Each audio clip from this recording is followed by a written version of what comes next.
Hi hello guys, welcome back to Aadya colourful. ನಾನು Suma. Friends, ಇವತ್ತಿನ ವಿಡಿಯೋದಲ್ಲಿ ಒಂದು ಸ್ನ್ಯಾಕ್ಸ್ ರೆಸಿಪಿನ ನಿಮ್ಮ ಜೊತೆ ಶೇರ್ ಮಾಡ್ತಾ ಇದ್ದೀನಿ. ಸೊ ಮಕ್ರೋನಿಯ ಇಷ್ಟು ರುಚಿಯಾದ ಒಂದು ರೆಸಿಪಿನ ನೀವು ಯಾವತ್ತೂ ಕೂಡ ತಿಂದೂ ಇರಲ್ಲ, ಹಾಗೆ ನೋಡೂ ಇರಲ್ಲ ಅನಿಸುತ್ತೆ. ಸೊ ಖಂಡಿತವಾಗ್ಲೂ ಈ ಒಂದು ಸ್ನ್ಯಾಕ್ಸ್ ರೆಸಿಪಿನ ಹೇಗೆ ಮಾಡೋದು ಅಂತ ನೋಡೋಣ ಬನ್ನಿ. ಇಲ್ಲಿ ಒಂದು ಪಾತ್ರೆ ತೊಗೊಂಡಿದ್ದೀನಿ. ಇದಕ್ಕೆ ನಾನು ಒಂದೂವರೆ ಕಪ್ ಆಗುವಷ್ಟು ನೀರನ್ನು ಹಾಕ್ಕೊಂಡಿದ್ದೀನಿ. ನಂತರ ಸ್ವಲ್ಪ ಒಂದು ಅರ್ಧ ಟೇಬಲ್ ಸ್ಪೂನ್ ಆಗುವಷ್ಟು ನಾನು ಉಪ್ಪನ್ನು ಸೇರಿಸ್ಕೊತಾ ಇದ್ದೀನಿ. ನಂತರ ನಾನು ಇಲ್ಲಿ 1 ಕಪ್ ಆಗುವಷ್ಟು, ಅಂದರೆ ಒಂದು ದೊಡ್ಡ ಬೌಲಲ್ಲಿ 1 ಬೌಲ್ ಆಗುವಷ್ಟು ನಾನು ಇಲ್ಲಿ ಮಕ್ರೋನಿನ ತೊಗೊಂಡಿದ್ದೀನಿ. ಸೊ ಮಕ್ರೋನಿ ನೀವು ಎಷ್ಟು ಕ್ವಾಂಟಿಟಿಲಾದರೂ ತೊಗೋಬೋದು.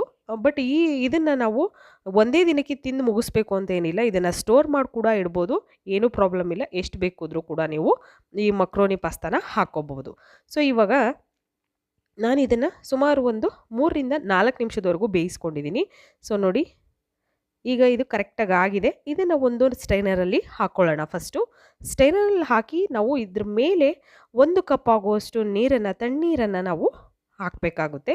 ಏಕೆಂದರೆ ಅದು ಬಿಸಿ ಇದ್ದಾಗಲೇ ನಾವು ಹಾಗೆ ಬಿಟ್ಬಿಟ್ರೆ ಅದನ್ನು ಮತ್ತೆ ಅದು ಬೆಂದು ಜಾಸ್ತಿ ಪ್ರಾಬ್ಲಮ್ ಆಗುತ್ತೆ ಅಂತ ಅಷ್ಟೇ.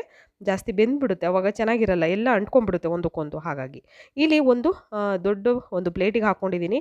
ನಂತರ ಇಲ್ಲಿ ಒಂದು 4 ಟೇಬಲ್ ಸ್ಪೂನ್ ಆಗುವಷ್ಟು ಕಾರ್ನ್ಫ್ಲೋರ್ನ ಹಾಕೋತಾ ಇದ್ದೀನಿ ನಾನು. ಅದನ್ನು ಕಾರ್ನ್ಫ್ಲೋರ್ ಹಾಕಿ ನಂತರ ನೋಡಿ ಈ ಥರ ಮಿಕ್ಸ್ ಮಾಡ್ಕೊಳ್ಳೋಣ. ನೀಟಾಗಿ ಒಂದು ಕೋಟೆಡ್ ಬರಬೇಕದು. ಸೊ ಹಾಗೆ ನಾನು ಮಿಕ್ಸ್ ಮಾಡ್ಕೋತಾ ಇದ್ದೀನಿ. ನಿಧಾನವಾಗಿ ನೀವು ಒಂದು ದೊಡ್ಡ ಅಗಲ ಪಾತ್ರೆ ಇರೋವಂಥ ಪಾತ್ರೆಯಲ್ಲಿ ಈ ಥರ ಮಾಡ್ಕೊಳ್ಳಿ. ಓಕೆ, ತಟ್ಟೆಯಲ್ಲಿ ಮಾಡಿಕೊಂಡ್ರೆ ನೀಟಾಗಿ ನಿಮಗೆ ಮಿಕ್ಸ್ ಆಗುತ್ತೆ. ಸೊ ನಂತರ ನಾನಿವಾಗ ಮೇಲ್ಗಡೆ ಈಗ ಏನದು ಹಾಕಿರೋವಂಥ ಕಾರ್ನ್ಫ್ಲೋರು ಕೆಳಗೆ ಇರಬೇಕು, ಮತ್ತು ಅದು ಜಾಸ್ತಿ ಅಂಟ್ಕೊಂಡ್ರೆ ಎಣ್ಣೆಗೆಲ್ಲ ಪ್ರಾಬ್ಲಮ್ ಆಗುತ್ತೆ, ಜಾಸ್ತಿ ಎಣ್ಣೆಲೆಲ್ಲ ಇಳ್ಕೊಂಡ್ಬಿಡುತ್ತೆ.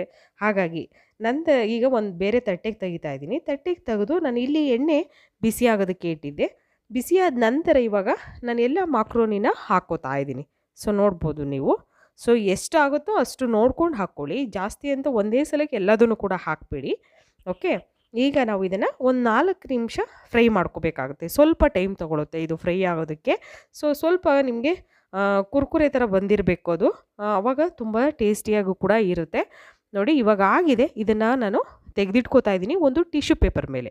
ಓಕೆ, ನೀವು ಖಂಡಿತವಾಗ್ಲೂ ಫ್ರೆಂಡ್ಸ್ ಮಕ್ರೋನಿಯ ಇಷ್ಟು ರುಚಿಯಾದ ಒಂದು ರೆಸಿಪಿನ ಯಾವತ್ತೂ ಕೂಡ ಇದಕ್ಕಿಂತ ಮುಂಚೆ ಯಾವತ್ತೂ ತಿಂದಿರಲ್ಲ, ಹಾಗೂ ನೋಡೂ ಇರಲ್ಲ ಅನಿಸುತ್ತೆ. ಖಂಡಿತವಾಗ್ಲೂ ಈಸಿಯಾಗಿ ನೀವು ಕ್ರಿಸ್ಪಿಯಾಗಿ ಮಕ್ರೋನಿ ಸ್ನ್ಯಾಕ್ಸ್ನ ರೆಡಿ ಮಾಡ್ಕೋಬೋದು. ಈಗ ಟಿಶ್ಯೂ ಪೇಪರಿಂದ ನಾನು ಒಂದು ಬೌಲಿಗೆ ಒಂದು ಪ್ಲೇಟ್ ಅಥವಾ ಬೌಲ್ ಯಾವುದಕ್ಕೆ ಬೇಕಿದ್ರೂ ಹಾಕ್ಕೋಬೋದು.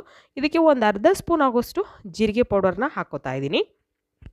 ನಂತರ ಇಲ್ಲಿ ನಾನು ಸ್ವಲ್ಪ ರುಚಿಗೆ ತಕ್ಕಷ್ಟು ಉಪ್ಪನ್ನು ಹಾಕ್ಕೊಳ್ಳೋಣ. ನಾವು ಫಸ್ಟ್ ಉಪ್ಪು ಹಾಕಿರಲ್ಲ, ಬೇಯಿಸ್ಬೇಕಾದ್ರೆ ಸ್ವಲ್ಪ ಹಾಕಿರ್ತೀವಿ ಅಷ್ಟೇ. ಸೊ ಈಗ ಉಪ್ಪನ್ನು ಸೇರಿಸ್ಕೊಳ್ಳಿ. ನಂತರ ಇಲ್ಲಿ ಒಂದು ಅರ್ಧ ಸ್ಪೂನ್ ಆಗುವಷ್ಟು ಚಿಲ್ಲಿ ಪೌಡರ್ನ ತೊಗೊಂಡಿದ್ದೀನಿ, ಅಚ್ಕಾರದ ಪುಡಿನ. ಇಷ್ಟನ್ನು ಈಗ ಮಿಕ್ಸ್ ಮಾಡ್ಕೊಳ್ಳೋಣ.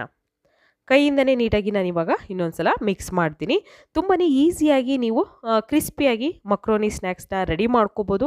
ಇದು ಕ್ವಿಕ್ಕಾಗಿ ಆಗುತ್ತೆ, ನಿಮಗೆ ಟೀ ಟೈಮ್ ಸ್ನ್ಯಾಕ್ಸಿಗೆ ಕೂಡ ಮಾಡ್ಕೋಬೋದು, ಅಥವಾ ಇದನ್ನು ಸ್ಟೋರ್ ಮಾಡಿ ಕೂಡ ನೀವು ಇಡ್ಬೋದು. Okay friends, crispy macaroni snacks ರೆಡಿಯಾಗಿದೆ. ನೀವು ಕೂಡ ಮಕ್ರೋನಿ ಸ್ನ್ಯಾಕ್ಸ್ನ ಟ್ರೈ ಮಾಡಿ. Okay, bye, see you, take care.